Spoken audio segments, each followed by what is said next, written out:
La mafia des taupes qui terrorisait notre petite ville scandinave était la meilleure blague de son histoire millénaire. Tout a commencé par un article de journal. Rupert Albertimer, chef du deuxième plus grand parti politique au conseil municipal, a exigé la fermeture immédiate de notre salle de danse populaire.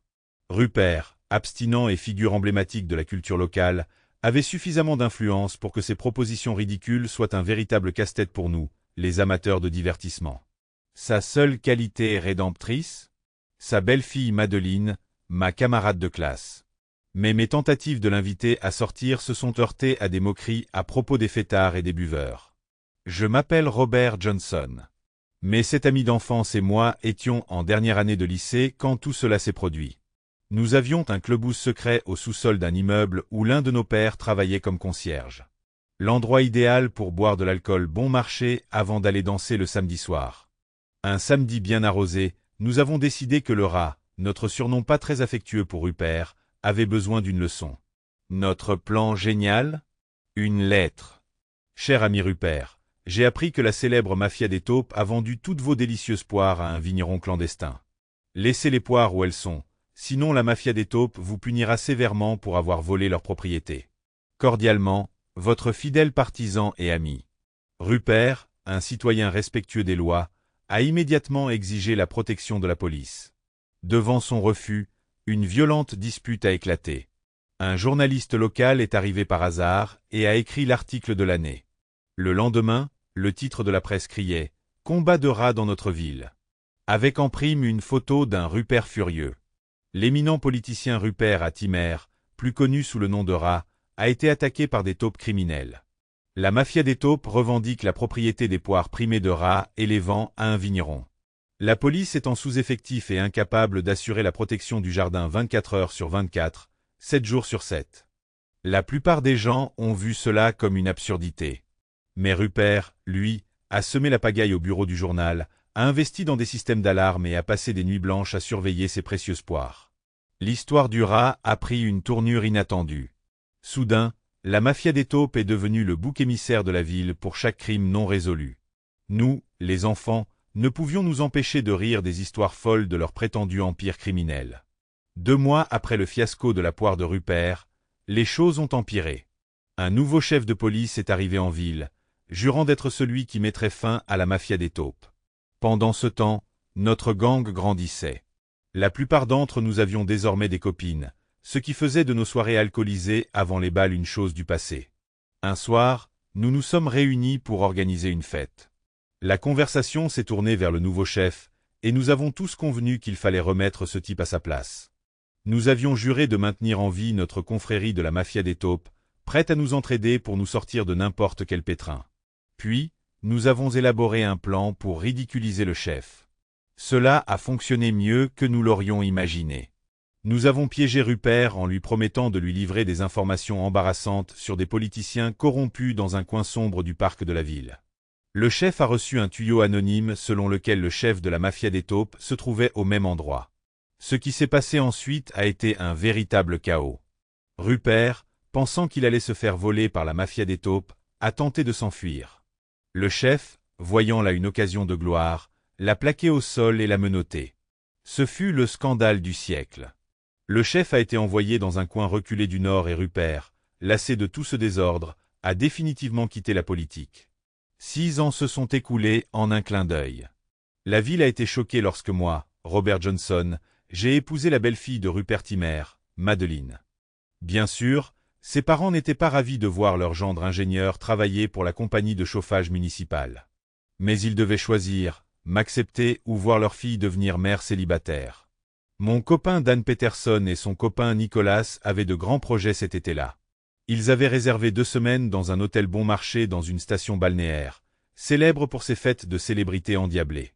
Pas besoin de deviner ce qu'ils recherchaient. Un couple de jolies filles avec qui partager leur aventure. Juillet est arrivé et la promotion de Nicolas a bouleversé nos plans. Dan s'est tourné vers moi et j'ai sauté sur l'occasion, annulant tout le reste. La fille en question? Madeleine Timer, la fille de Rupert. Elle venait de se séparer de son fiancé infidèle issu de la haute société. Mes espoirs? Plus faibles que jamais. Mais bon, Il y a beaucoup de poissons dans cette mer balnéaire. Le chaos a éclaté dès notre arrivée. Madeline a exigé de partager la chambre avec les filles, nous laissant avec Dan. Mais le premier jour, la donne a changé. Nous sommes allés à la plage, au bar, et soudain, Madeline et moi étions en phase. Le deuxième jour, nous étions tous les deux en couple sur les falaises, en train de pique-niquer avec du vin et des crevettes, en regardant le coucher du soleil. L'air était chaud, l'ambiance était bonne. Puis les filles lâchent une bombe. Demain, shopping, avec des orages à l'horizon. Dan, excité et audacieux, sourit. Bien sûr, mesdames. Si vous nous rencontrez ici et maintenant. Madeline hésite, mais son ami hausse les épaules. C'est quoi ce bordel? Pourquoi pas? Un instant. Puis Madeline répète. C'est quoi ce bordel? Pourquoi pas? De retour à l'hôtel, changement de chambre. Madeline me surprend encore. Ce rocher m'a fait avancer. Maintenant, tu me dois une récompense. Cette nouvelle Madeline? À des kilomètres de la reine des glaces qui m'ignorait à l'école. Ses ex ont dû faire des miracles.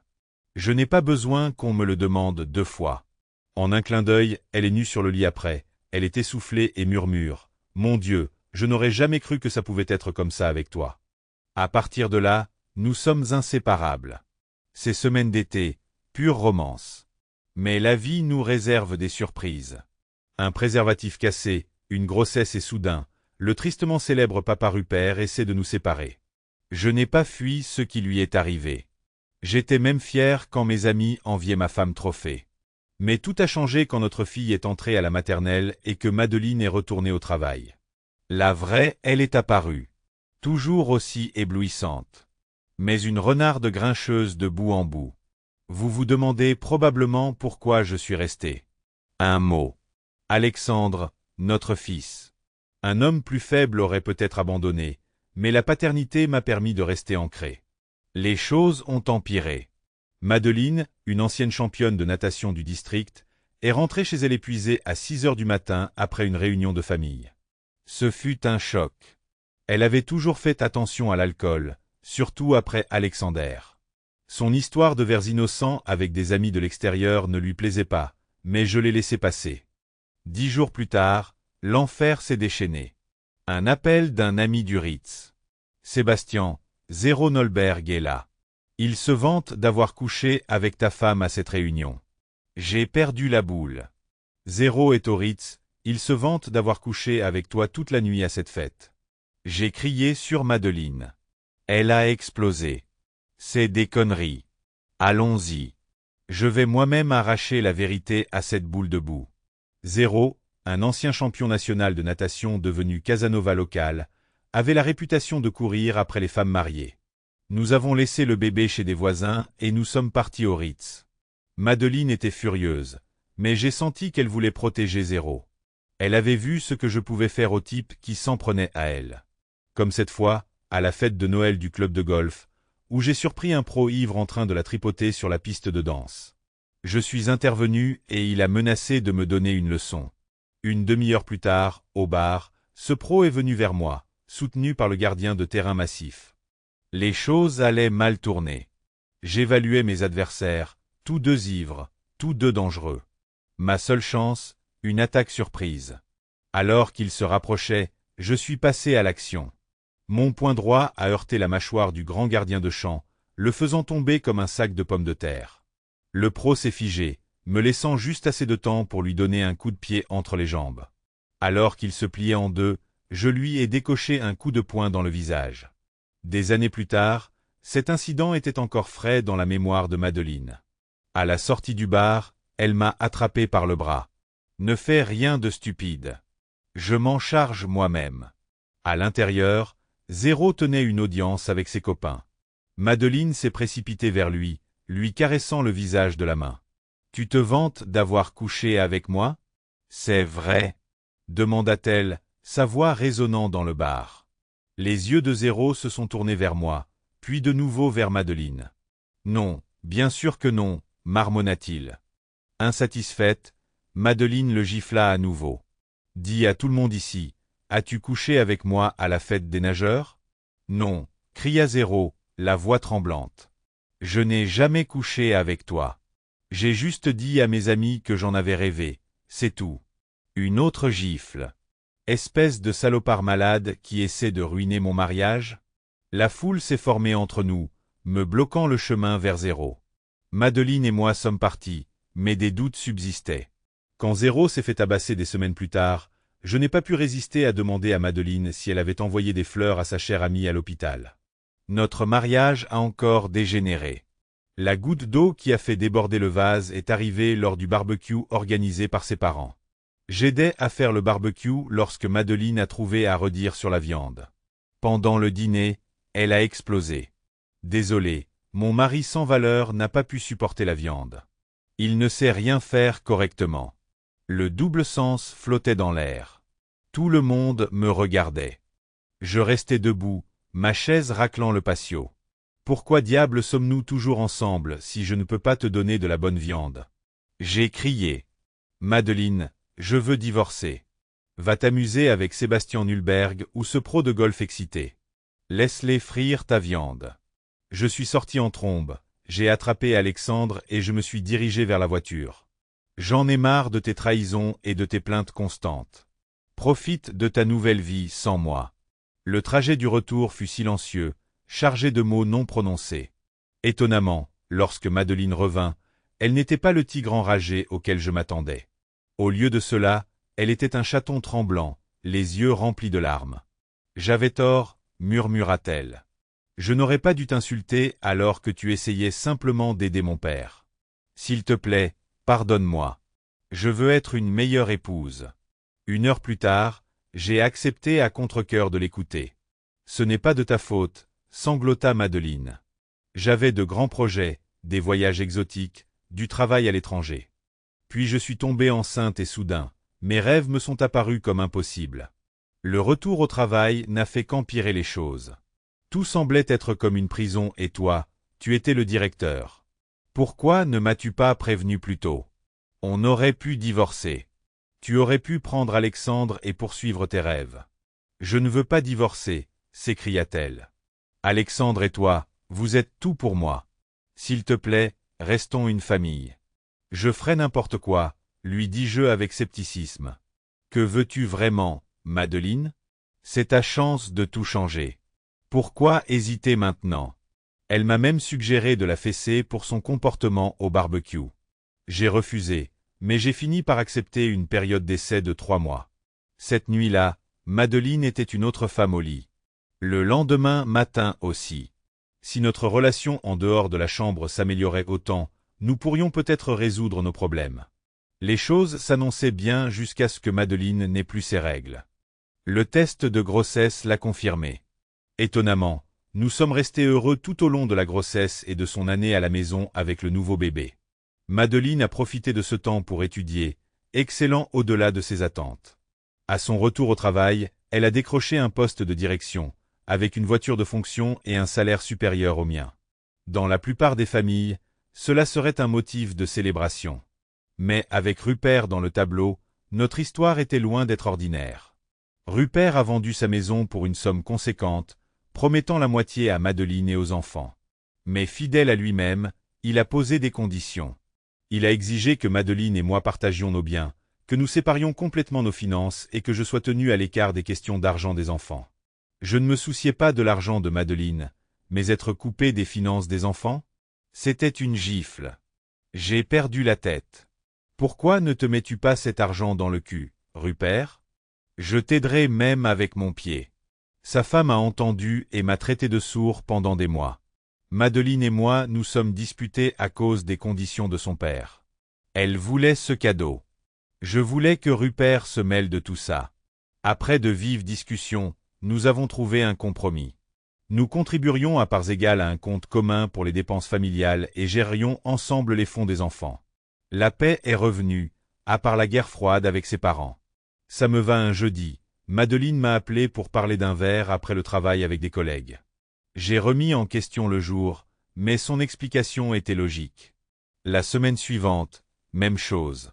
Aucun signal d'alarme. Puis le chaos a frappé. Notre fille, Mathilda, s'est coupé la main sur un vase cassé. Il y avait du sang partout, des points de suture étaient nécessaires. J'ai appelé Madeleine sur son portable. Elle a fini par répondre. Mathilda est blessée. Tu peux nous retrouver à l'hôpital? Tu es assez sobre? Je vais bien. On se voit là-bas. Sur le chemin, un sentiment lancinant m'a envahi. Quelque chose clochait. Et puis, ça a fait tilt.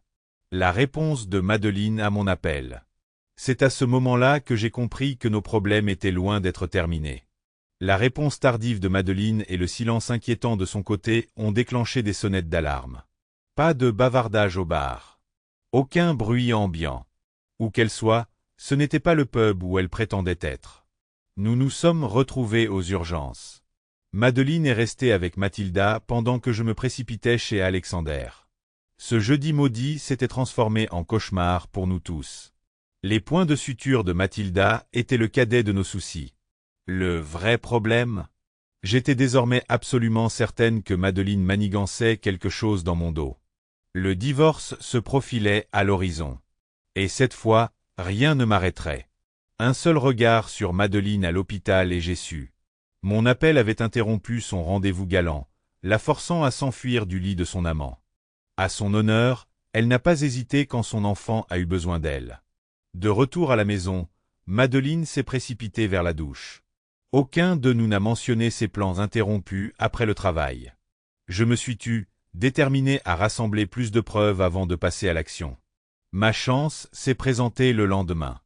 Madeleine et Alexander étaient partis à Legoland avec ses parents pour le week-end. Je suis resté à la maison avec Mathilda, trop jeune pour le voyage. Le timing était parfait, avec l'atelier de Madeleine prévu dans un hôtel la semaine suivante.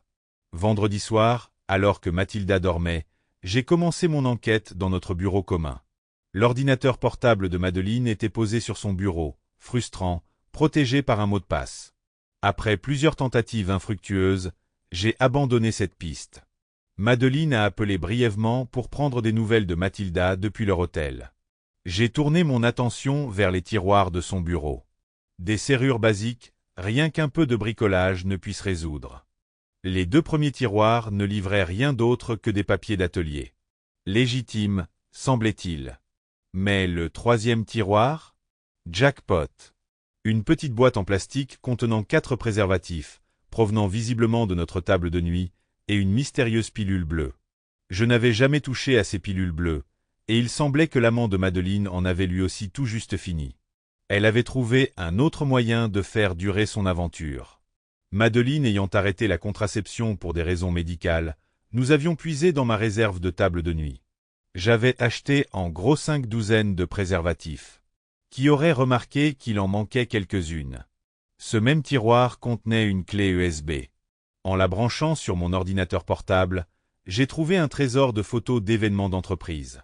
Pour la plupart, des choses innocentes, rien d'incriminant à première vue. Madeleine avait pris la plupart de ses photos avec son téléphone, n'apparaissant que sur quelques clichés haute résolution pris avec un autre appareil photo. Mais il y avait un schéma récurrent. Un beau blond, toujours à ses côtés. En creusant plus profondément, j'ai trouvé plusieurs photos de lui seul. Sur certaines, il était assis à une table avec une chaise vide à côté de lui. Le siège du photographe? Cette fixation sur le blond n'était pas une coïncidence. Mais était-il son amant ou juste un collègue sympathique? Ma prochaine étape a été d'identifier cet homme mystérieux. Les photos ne m'ont rien donné de concret. Aucune preuve irréfutable d'infidélité. Puis, dans l'annuaire professionnel de Madeleine, j'ai trouvé la perle rare. Une feuille à 4 pliés est tombée. Une photo couleur de Madeleine et de la blonde sur un canapé, en train de s'embrasser. Sa main remonte à sa jupe, exposant ses jambes. Une note manuscrite dessous disait « De belles jambes, ma chérie. De très belles jambes. Kim.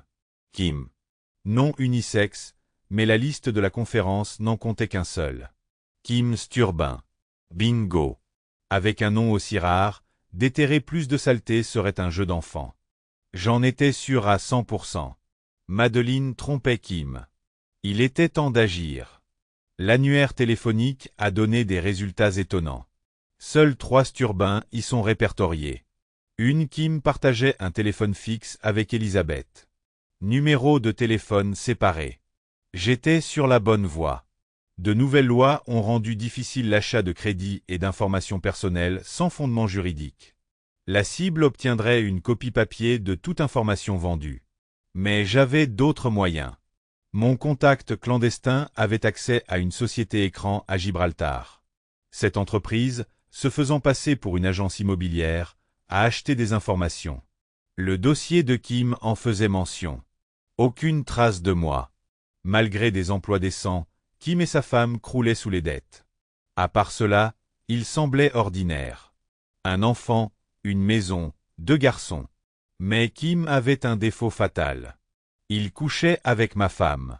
Pas de preuves irréfutables, juste une montagne de preuves circonstancielles. J'ai invité Mathilda au McDonald's, le paradis des enfants, puis je suis passé au travail. Nous avons joué avec de l'encre verte résistante à l'eau, en étiquetant des trucs.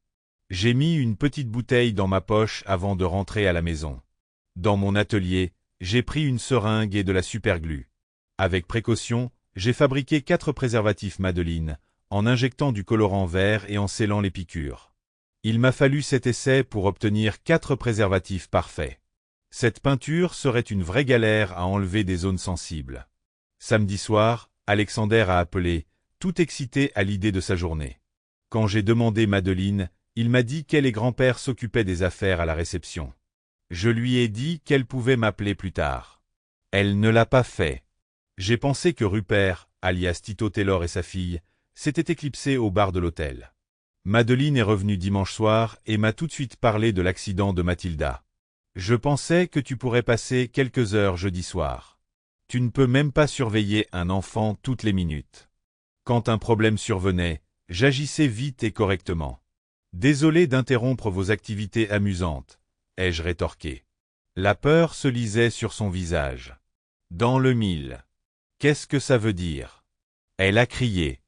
J'ai dit ce que j'ai dit. Heureusement que nos enfants ont toujours plus d'intérêt que nous. Cela l'a fait taire. Lundi et mardi se sont passés sans autre dispute, mais aussi sans aucune tentative d'intimité. Je me suis retrouvé face à un dilemme. Devais-je lui laisser entendre que j'étais au courant de son projet d'infidélité, lui donnant ainsi une chance de se rétracter? J'ai décidé de donner une dernière chance à Madeleine. Mercredi soir, avant d'aller me coucher, je lui ai expliqué la situation. On parle de toi et de quelqu'un au séminaire. Si notre mariage a une signification, ne couche avec personne là-bas. Explosa Madeleine. Tu es fou. N'ose pas me toucher. Détends-toi, ai-je rétorqué. Tu agis comme avant. Aucune tentation ici. Elle est partie tôt jeudi.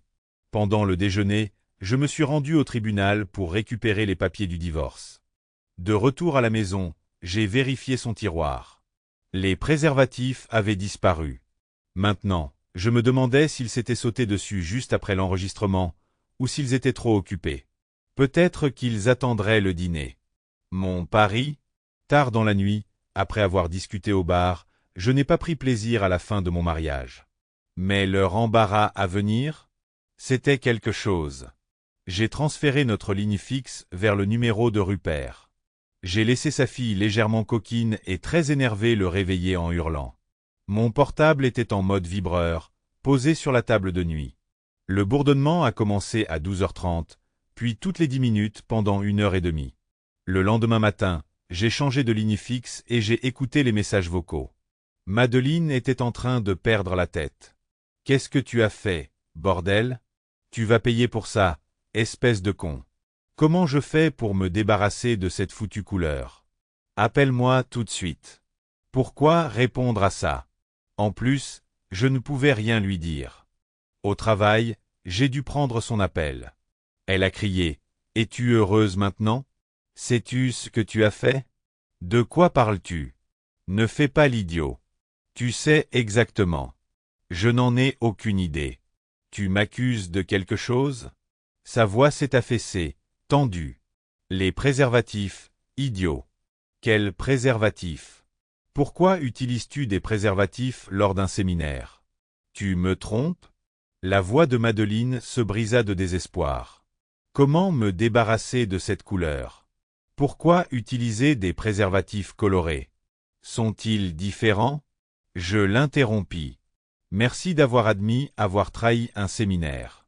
Tu connais les conséquences. S'il te plaît, supplia-t-elle. Dis-moi comment enlever cette foutue couleur. Ne me demandez pas. Je n'ai jamais utilisé de préservatif coloré. Demandez à votre petit ami. Son problème, pas le mien. Silence. Puis la ligne s'est coupée. Quelques minutes plus tard, Rupert a appelé. Des problèmes avec ma fille? Elle a appelé hier soir. Ça avait l'air terrible. En fait, il y a un instant. Quelque chose à propos des préservatifs. Cela pourrait entraîner de graves conséquences si elle trichait pendant le séminaire. Il est temps de pimenter la vie de famille de Kim. J'ai envoyé à sa femme la photo de lui et de Madeline en train de s'embrasser. Chère Elisabeth, j'ai trouvé ça par hasard. Ton mari et ma femme infidèle ont passé la nuit dernière dans le même hôtel. Si Kim a des taches vertes sur le corps, c'est à cause des préservatifs modifiés de ma femme. Un piège pour les infidèles. Le meilleur, Robert Johnson. 1 heure plus tard, Elisabeth a appelé. Sa voix était sensuelle, mais elle s'est montrée décontractée. La photo pourrait être innocente.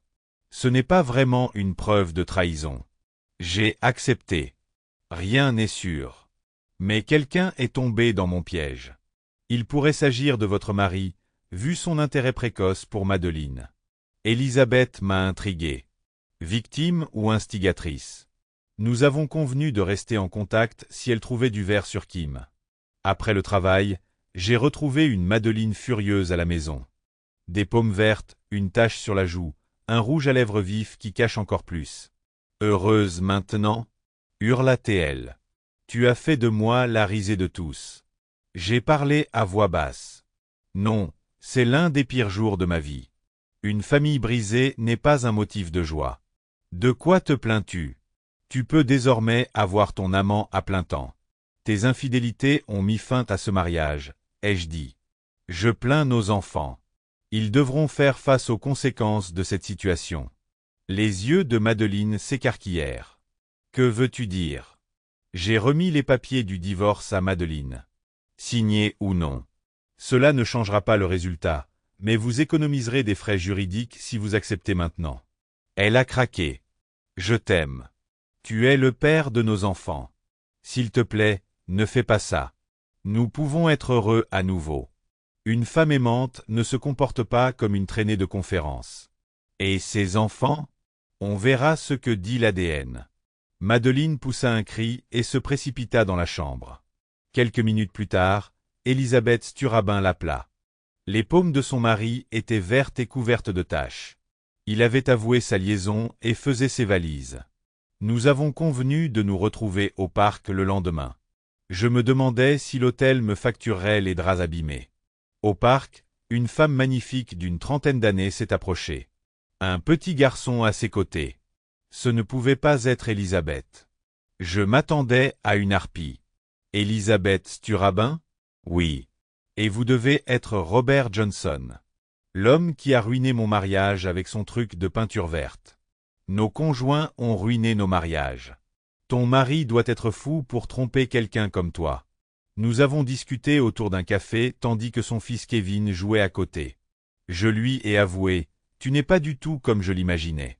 Ton mari est un idiot. Elle sourit ironiquement.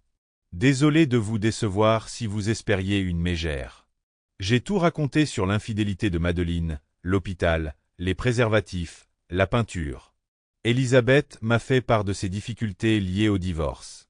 Après mon 3e compliment, elle m'a interrompu. Si vous cherchez à vous venger du sexe, vous vous trompez de cible. J'ai souri.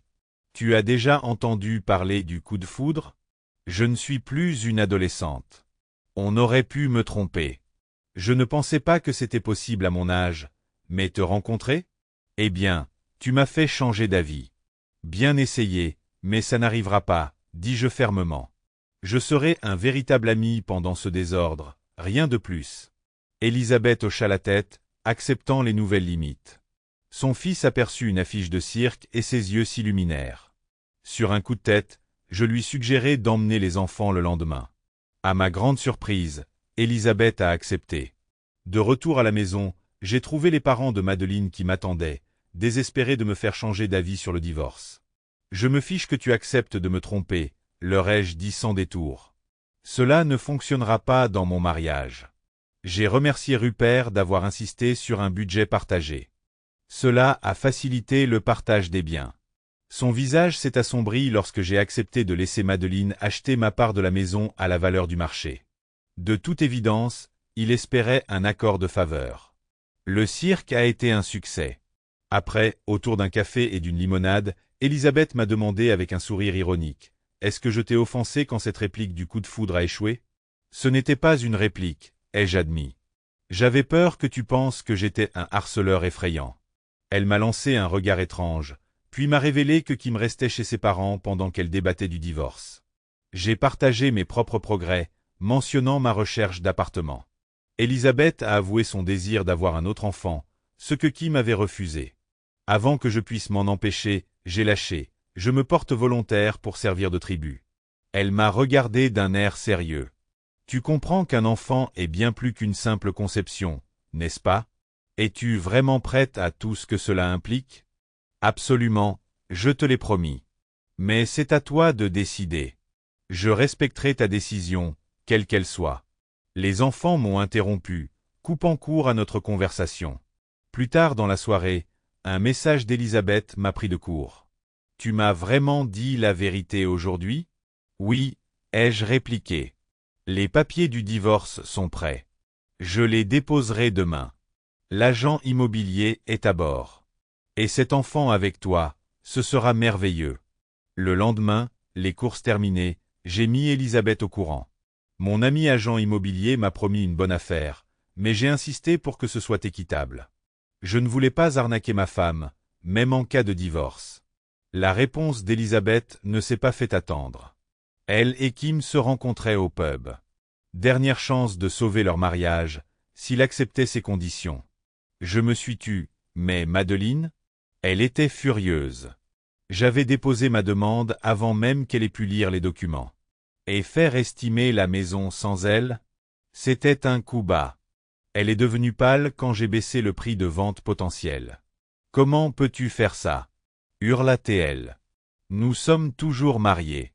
Ne devrions-nous pas donner une chance à nos enfants de consulter un psychologue? Répliquai-je. Comment as-tu pu coucher avec ce connard après que je t'ai supplié d'arrêter? Aucun conseiller ne peut remédier à ce genre de manque de respect. C'est ça, le vrai toi? Une vraie garce. Dur, ouais. Mais tout ce que j'avais dit à Elisabeth à propos du coup de foudre, c'était tout à fait exact. Mon avenir était désormais lié à elle. Pourtant, elle voyait Kim comme son premier choix. Tout ce que je pouvais faire, c'était attendre. Juste avant 20 heures, le message d'Elisabeth est apparu sur mon téléphone. Kim et moi avons convenu de divorcer. Grand pas. Beaucoup d'émotions, répondis-je. Je t'aime. Appelez à tout moment si vous avez besoin de parler. Sa réponse est arrivée à une vitesse fulgurante. Merci. Je t'aime aussi. On se parle demain. Le lendemain matin, Elisabeth m'a appelé au travail. Kim s'était montrée arrogante lors de leur rencontre, refusant de discuter de leurs problèmes. Il lui avait demandé de revenir et d'abandonner son projet d'avoir un deuxième enfant. Je préfère divorcer que faire comme si de rien n'était, lui avait dit Elisabeth. La réponse de Kim l'a surprise. Ça me va, appelle-moi quand tu regretteras d'avoir perdu le meilleur homme que tu auras jamais rencontré. Le retour d'Elisabeth l'a laissé perplexe. Tu vas devoir rivaliser avec le futur ex de Madeleine Johnson si tu veux que je revienne. Elle m'a demandé si mentionner mon nom était acceptable. Je l'ai rassurée. Je t'aime, Elisabeth. Pas besoin de secret. Je tiendrai parole. Nous avions convenu de nous retrouver au pub après le travail. 10 minutes plus tard, Madeleine m'a appelé, furieuse. Une liaison avec le mari d'Elisabeth au lieu d'une thérapie? Vraiment? Riche, venant de toi, ai-je rétorqué. Nous ne nous cachons pas comme vous deux. Si nous devenons un couple, nous en parlerons ouvertement. Elle raccrocha. Madeleine n'avait pas tort. La situation était bizarre. Un homme sain d'esprit se serait battu pour sauver son mariage avec elle. Elle était belle, travailleuse, une bonne mère. Mais ce n'était pas la femme idéale pour moi. Je risquais tout pour une femme que je connaissais à peine. Un homme en train de se noyer, s'accrochant à n'importe quel fétu de paille. Mais on ne peut pas gagner si on ne prend pas de risques. Quand Elisabeth et moi nous sommes rencontrés, elle m'a dit que Kim s'attendait à ce qu'elle lui demande pardon. Sa réaction en entendant parler de moi était une bravade typique. Je vais effrayer ce faible pour de bon. Elisabeth avait fait ses devoirs. Elle avait demandé à Madeleine comment Robert s'était occupé du pro de golf et de l'épicier à la fête de Noël. Kim avait signé les papiers du divorce ce jour-là. Elisabeth m'a fait promettre de ne rien faire avec lui. C'était une bonne idée, compte tenu des sentiments de Kevin. Avant de nous séparer, elle m'a invité vendredi soir pour jouer au Trivial Pursuit. Un nouveau chapitre commençait, plein d'incertitudes et de possibilités. J'acceptais, sachant que cette soirée pouvait tout changer. Trivial Pursuit est peut-être simple, mais il permet de séparer le bon grain de l'ivraie. Madeleine étant occupée, j'ai amené les enfants chez Elisabeth. La chaleur de sa sœur et de son beau-frère a donné le ton à une soirée formidable. En remportant la première manche, j'ai capté le regard approbateur d'Elisabeth. Le tour du couple a suivi, et Elisabeth et moi avons immédiatement sympathisé. Notre travail d'équipe était sans effort, notre alchimie indéniable. Nous avons tout écrasé, gagnant une invitation pour un match revanche la semaine prochaine. Alors que nous nous préparions à partir, Elisabeth m'a serré contre elle. « Je t'aime », a-t-elle murmuré. Mon cœur s'est emballé. « Je t'aime aussi », répondis-je en lui volant un baiser rapide. Des progrès, mais il reste encore beaucoup de chemin à parcourir. Le week-end s'est passé avec Elisabeth et Madeleine rendant visite à leurs parents. J'ai assisté à une soirée avec des amis célibataires, mais je suis rentré seul. Elisabeth et moi nous envoyons constamment des textos. Elle m'a appelé chérie et s'est renseignée sur mes projets pour la soirée. Je lui ai dit la vérité. Lundi, j'ai eu droit à une aubaine inattendue. Un billet de théâtre non utilisé d'un collègue, 2 billets pour une comédie musicale à succès, un trajet en bus et une nuit dans un hôtel chic de la capitale. Je l'ai récupéré et j'ai appelé Elisabeth. Elle a accepté, mais avait des questions. J'ai senti chez elle une inquiétude sous-jacente quant aux attentes. Pas de frais cachés ni d'exigences, lui ai-je assuré. Juste une invitation à profiter du spectacle. Son acceptation enthousiaste m'a enthousiasmé, mais je me demandais si nous aurions un jour une relation intime. Était-elle frigide? Est-ce pour cela que Kim s'est éloigné? J'ai décidé d'être un gentleman et de laisser les choses se dérouler naturellement. Nos emplois du temps chargés ne nous ont permis que de déjeuner rapidement cette semaine-là. Samedi matin, nous nous sommes retrouvés à la gare routière, tous deux impatients de vivre notre aventure. La comédie musicale a dépassé nos attentes et le dîner qui a suivi a été un pur moment de romance. Au piano-bar de l'hôtel, Elisabeth a refusé un deuxième verre et m'a demandé mon avis sur le voyage. La soirée n'aurait pas pu être meilleure. Elisabeth a suggéré que nous allions dans notre chambre pour discuter avant de nous coucher. J'avais réservé une chambre double, sans discuter. Dans la chambre, Elisabeth m'a regardé dans les yeux. « Je t'aime, Robert. »« Je t'aime aussi », dis-je en m'installant à côté d'elle sur le canapé. Elle hésita. « Quels sont tes projets? À quel point Madeleine est-elle impliquée? » J'ai entendu des rumeurs. J'ai pris une grande inspiration. Madeleine et moi divorçons. Je lui vends ma part de la maison. Il y a encore des choses à régler avec les enfants, mais c'est tout. Elisabeth fronça les sourcils. Et si on la faisait revenir? C'est ce que les gens disent.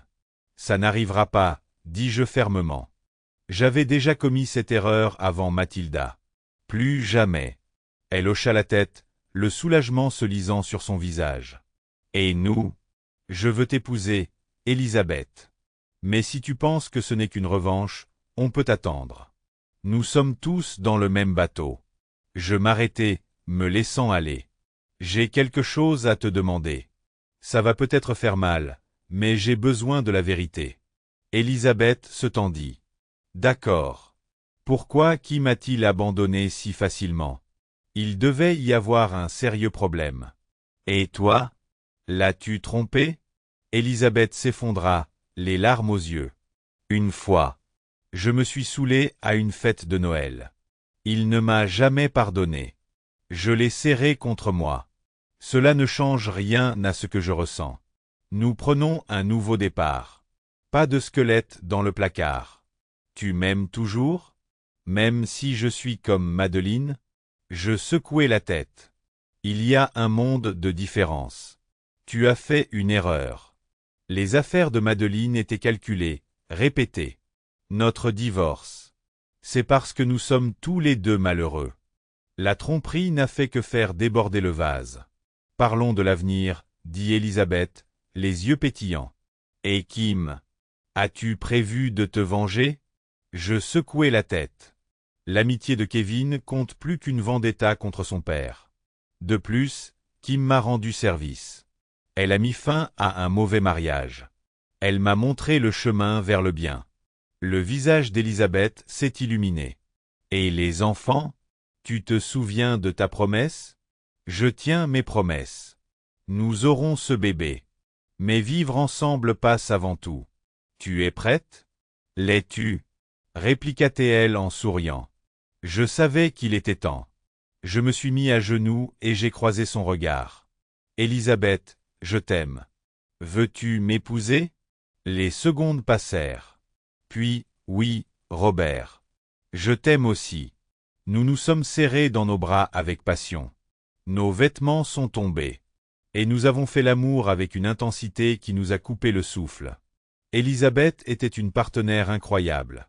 Et notre amour mutuel a transformé la soirée en quelque chose d'inoubliable. Au petit matin, le sourire d'Elisabeth était radieux. Et après? Arrête les pilules. Faisons de notre enfant un enfant illégitime, dis-je en souriant comme elle. La réalité s'est imposée. Divorce, logistique, complications. Mais nous avons continué à avancer. Madeleine et Rupert ont acheté ma part de la maison, et qui m'a emménagé comme locataire, aux grandes dames de Rupert. Elisabeth et moi avons trouvé la maison idéale, suffisamment grande pour notre famille recomposée. La garde partagée s'est bien déroulée jusqu'à ce qu'un bouleversement inattendu survienne. L'entreprise de Madeleine et Kim a été vendue à une multinationale, catapultant Madeleine au poste de direction. Son nouveau rôle l'obligeait à voyager et à déménager constamment dans la capitale, laissant son ancienne maison en partie louée à Rupert et à sa mère. La vie de Kim a pris un tournant radical. Il a quitté mon ancien logement pour partager un appartement avec un collègue. Son nouveau travail l'obligeait à être constamment sur la route, ce qui lui laissait peu de temps pour Madeleine ou les enfants. Elisabeth et moi avons pris les choses en main, en prenant la garde complète avec des droits de visite pour les X. Le nouvel arrangement nous a pris par surprise, mais nous l'avons accepté.